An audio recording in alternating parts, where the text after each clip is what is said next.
The list of top issues in this campaign, the Supreme Court seems to be way up there, doesn't it?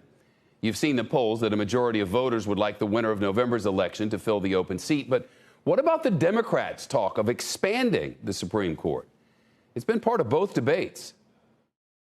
Are you and Joe Biden, if somehow you win this election, going to pack the Supreme Court to get your way?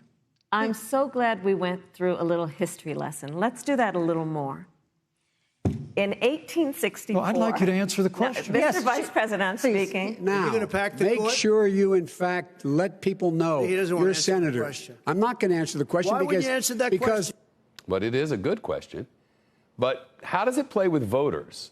The answer really is in the data. NBC's Steve Kornacki has that. Hey, Steve. Hey, Shep. Yes, some interesting numbers on this question here. Adding seats to the Supreme Court. Should there be more than 9 on it? It was polled in the last week. This is a Washington Post poll here, and you can see overall wide opposition to that idea of adding seats to the Supreme Court. 56-31 opposed. Particularly wide opposition among independent voters. You see 61-29. So you put these two findings together, you could certainly understand the reluctance of a Biden or a Harris to come out there and publicly support it. But why won't they say they oppose it either? Because look at this. When you go deep inside the numbers in this poll, there's actually support among Democrats, plurality support among Democratic voters right now for expanding the Supreme Court. So if you're Joe Biden and Kamala Harris, you don't want to alienate your own side, but you're certainly aware of these numbers as well. You know, there's a lot more data in there about the Supreme Court, right?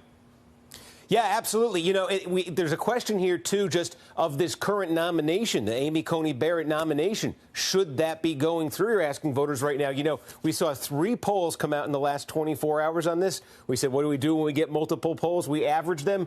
46% of Americans, when you average them together, say they want the Coney Barrett nomination to go through now, to be approved, and 46% say they oppose it and they want it rejected. Dead even, 46-46. Steve, we just heard from Vaughn Hilliard in Arizona. President Trump won that by 3.5. Now Joe Biden is up by 6 points.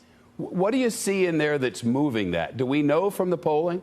Yeah, in fact, I can call up Arizona, give you a sense of this. If you went back to 2016 in Arizona, you mentioned a 3.5-point margin, and it really is, it's this area right here. It's Maricopa County, it's Phoenix, it's the Phoenix metro area. This is, 65% of the vote in the state's going to come out of here. And the gains that Democrats have made since 2016 around the country have been in places just like Phoenix.